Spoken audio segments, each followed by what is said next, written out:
Marvel की TV series देखते हो तो उसमें तुमने थॉर, लोकी, ओडेन, हेला इन सबको तो एक न एक बार तो जरूर देखा है। और अगर नहीं भी देखा है मार्वल की सीरीज तो इनके बारे में सुना तो जरूर होगा। तो इसी का एक इविल वर्जन हम लोग को देखने मिलता है जैक स्नाइडर की नई सीरीज लाइट ऑफ गॉड्स में। और यहाँ पे इसको तुम नेटफ्लिक्स पे हिंदी में देख सकते हो। इसमें तुमको थॉर की वो साइड दिखाई जाती है जो तुम मार्वल में कभी देख ही नहीं सकते, क्योंकि ये जो थॉर है वो तुम कभी नहीं चाहोगे कि तुम्हारे सामने आए। ये थॉर इतना इविल है। और इसी के साथ जो हम लोग को इसमें लोकी रूप दिखाया जाता है, भाई तुमको लगेगा कि नहीं यार लोकी इतना भी बुरा नहीं है, लेकिन जिस हिसाब से उसको दिखाया गया है वो बुरा तो डेफिनेटली है, लेकिन हाँ उसके भी अपने मोटिव्स है और वो अपने मोटिव्स को कंप्लीट करने के लिए कुछ भी कर सकता है, किसी का भी फायदा उठा सकता है, किसी के भी खिलाफ जा सकता है, जब तक उसका खुद का बेनिफिट होते रहे, फिर चाहे उसके लिए उसको खुद की मरवानी ही क्यों ना पड़े। भाई वो भी स्टोरी इसमें दिखाई गई है। और आगे बढ़ने से पहले बस तुमको एक वार्निंग देंगे कि अगर तुमको ब्रुटैलिटी और न्यूडिटी पसंद नहीं है तो ये सीरीज तुम्हारे लिए नहीं है, क्योंकि इसमें जो थॉर का हम लोग को रूप दिखाया गया है वो बंदा किसी के खिलाफ नहीं रुकता है, फिर चाहे वो बच्चे हों,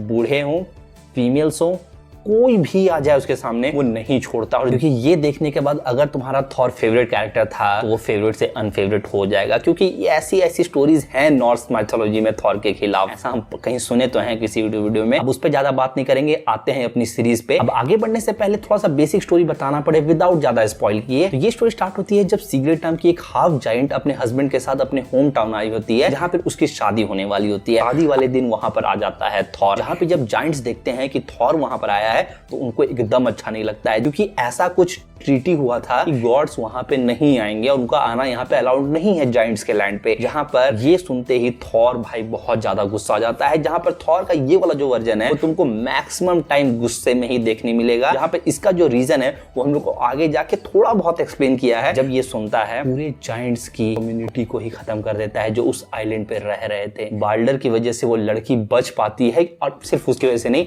यहाँ पर लोकी अपनी बेटी हेला की मदद से अपने मेन कैरेक्टर को और उसके फियांसे को दोनों को बचाता है। जहां पर लोकी उसके सामने एक ऑफर रखता है कि तुम्हारा मेरा दुश्मन सेम ही है थॉर, हम तुमको मौका दे सकते हैं थॉर को मारने का। और यहाँ पर वो गुस्से में उसका ऑफर को अपना लेती है और निकलती है यहाँ पर एक टीम बनाने के लिए। जहां पर और यहाँ से इनका सफर स्टार्ट होता है, जहां पर इस ग्रुप का मेन मोटिव था थॉर को मारना। जहां पे ये fight direct humans versus God की होने वाली थी। और जो यहाँ से स्टोरी स्टार्ट होती है भाई साहब, जहां पर इस सीरीज में जो सबसे नोटिसेबल चीज है, मतलब थॉर अपना मेन कैरेक्टर तो नहीं है लेकिन मेन कैरेक्टर से कम नहीं है। जहां पर अपनी जो मेन कैरेक्टर है उसके शेड्स, उसका मोटिव बहुत क्लियर है। उसका मतलब कैरेक्टर ऐसा बहुत नहीं है कि कॉम्प्लेक्स है तुमको समझ नहीं आएगा, नहीं। उसका मोटिव है थॉर को मारना और उसके लिए वो कुछ भी कर सकती है, कुछ भी, किसी से भी हाथ मिला सकती है। इसमें जो बात करने लायक कैरेक्टर है वो है थॉर का और लोकी का। जहां पे सबसे पहले हम लोग लोकी के बारे में बात करते हैं। तो लोकी को हम लोग हमेशा से देखे हैं मार्वल की मूवीज में, भाई वो थोड़ा इविल टाइप का कैरेक्टर है और बहुत कम ही टाइम लोगों की हेल्प करने पर आता है जब तक अल्टीमेटली उसका बेनिफिट ना हो। यहाँ पे भी कुछ ऐसा ही दिखाया गया है, लेकिन यहाँ पर लोकी से तुम ज्यादा कनेक्ट कर पाते हो। यहाँ पे मोटिव उसका दिखाया जा रहा है और वो देख के काफी अच्छा लगता है। और इसी के साथ साथ जो ओरिजिनली में लिखा हुआ है नॉर्स में, अगर हम गलत नहीं है तो इसमें जो हेला है वो हम लोग को लोकी की बेटी दिखाई गई है। और हेला के साथ जो हम लोग को एक वुल्फ भी देखने मिला था ना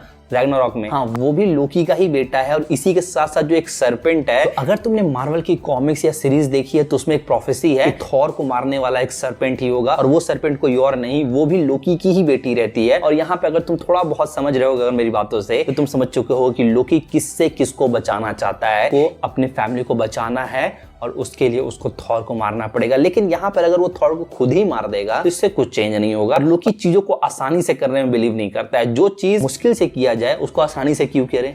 हाँ, यहाँ पे लोकी का भी यही मोटिव रहता है, जहाँ पे लोकी उस लड़की को यूज करता है और लोकी ही अल्टीमेटली उसके पूरे जायंट्स को जो पूरा मरवाया गया था वो लोकी ही करवाया था। मतलब अब ये बात उसको समझ में नहीं आती है उस टाइम, लेकिन जब सीरीज खत्म हो जाएगा और इस बात को तुम सोचोगे कि भाई ये सारा चीज तो लोकी का ही कराया हुआ था, और एंडिंग में जो होता है भाई साहब, फिर सोचोगे कि भाई थॉर भी इस बड़ी सी स्टोरी का एक छोटा सा प्यादा बन के ही रह गया। जहां पर थॉर का जो कैरेक्टर है, मतलब स्टार्टिंग में तुम उससे हेट करोगे वो जो काम करता है, लास्ट तक तुम उससे हेट करोगे वो जो काम करता है, लेकिन जब बाल्डर उसके बारे में बताता है कि थॉर ह्यूमन से नफरत नहीं करता है, जब उसकी वाइफ बताती है बाल्डर को, थॉर की वाइफ, कि वो ह्यूमन से नफरत करता है, तो यहाँ पे वो समझाता है कि थॉर ह्यूमन से नफरत नहीं करता है और उनसे जलता है, क्योंकि उनकी लाइफ का एक मीनिंग है, उनके पास लिमिटेड लाइफ स्पैन है और वो उसके कंपैरिजन में उसका लाइफ का कोई पर्पस नहीं है, वो हमेशा के लिए है। यहाँ पे इस लाइन को जब तुम आगे देखोगे तो तुमको और ज्यादा समझ में आएगा। जब और डिफीट की देवी से, अब वो कौन थी उनको समझ नहीं आया, लेकिन हाँ जो हार होता है उसकी देवी के साथ उसको बहुत मजा आने लगता है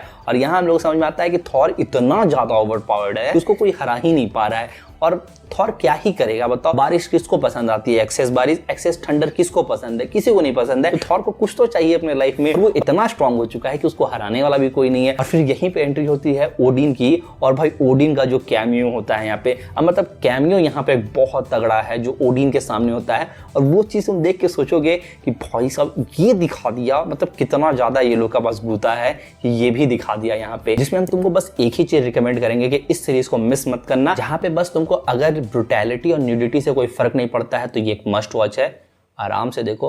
और अगर इस दोनों से फर्क पड़ता है तो इस सीरीज में न्यूडिटी भले ही तुम स्किप कर दो, ब्रुटैलिटी स्किप नहीं कर सकते हो, क्योंकि वो हर एपिसोड में काफी ज्यादा अमाउंट में है। जहां पर आप कमेंट करके तुम बताओ कि अगर तुमने ये सीरीज को देख लिया है तो तुमको कैसी लगी। तो बस भाई लोग आज के इस वीडियो के लिए इतना ही। वीडियो थोड़ी सी भी अगर अच्छी लगी तो वीडियो को लाइक करना, शेयर करना, चैनल को सब्सक्राइब करना। हम मिलते हैं किसी वीडियो में, तब तक के लिए पीस।